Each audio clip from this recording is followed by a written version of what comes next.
وعقل يعرب waxa ka soo hadhana waa hilib iyo dhiig insaanku wuxuu qiimo ku yeeshaa aqliga iyo carabka lisaanul fata nisfun wa nisfun fuaduhu wa lam yabqa illa suratu al-lahm wad-dam badah kolka qofkii doonahaya inuu aqli iyo carab iyo cilmiba isku darsado ilaahay kitaabkiisa saddexdiiba ku jiraan hadaa doonina dad oo dhan ka kormarto oo ilaahay subhanahu wa ta'ala rifco iyo izzi iyo sharaf uu ku siiyay adduunka aakhiraba kitaabka ilaahay baa ku jira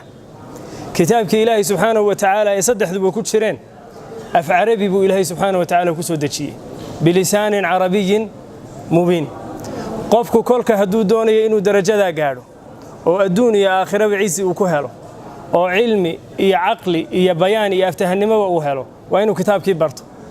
kitaabkii haduu doonayo inuu barto